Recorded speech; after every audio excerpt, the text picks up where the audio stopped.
Bueno, buenos días, soy Víctor, también mecánico. Bueno, acabamos de cruzar las vacas con muchísimas vacas, aparte de que me acabo de mojar todo.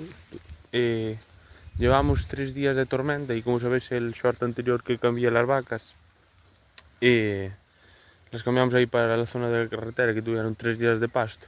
Y por aprovechar el último día para no tener que volver, esperé 2 días de tormenta y hoy acaba de caer un chaparrón.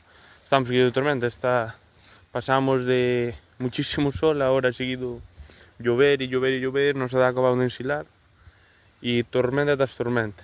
Acaba de caer un chaparrón y hace un frío que de cojones, vaya. Y nada, pasamos las vacas y nada, las pasé yo solo y para pasarlas yo solo en vez de ir por la carretera, las tengo que meter ahí, venimos todas esas fincas por aquí adelante.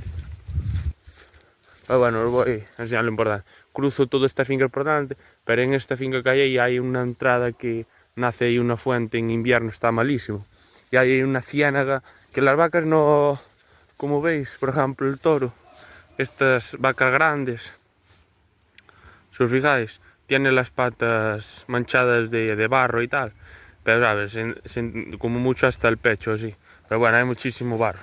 Pero claro, tenía dos terneros de poco, no sé, bueno, pero alguna vaca la ha costado pasar. Una ciénaga, como podéis ver, que mete miedo. Pero mira, me quedaron dos terneros. Pasó el toro y claro, como tiene tanto peso, empujó a dos terneros que iban delante y estos en vez de ir detrás van delante. Mire este. Se me quedó enterrado gracias que lo vi, empezó a llamarlo la madre y lo vi y lo enganché y no le pasó nada. Estos animales son durísimos.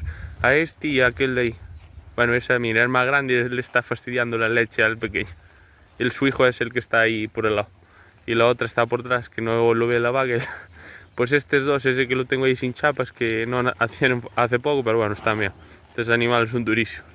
Pero bueno, para que veáis el mal tiempo que hace, como están. Cruzamos de milagro, por aprovechar un día más, nos cayó, joder, como se puso el campo.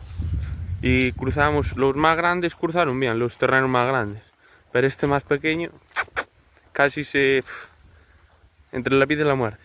Pero bueno, gracias, son durísimos, estos animales son durísimos. Porque vino el toro detrás y los empujó y cayeron, esos dos cayeron en el barro. Pero bueno, los saqué y no pasó nada. Pero como podéis ver, la virgen, por poco. Pero bueno, está perfecto. Dando guerra más. Así que nada, vamos a seguir. Que pudo haber una desgracia. Así que nada, venga, gracias por el vídeo. Chao.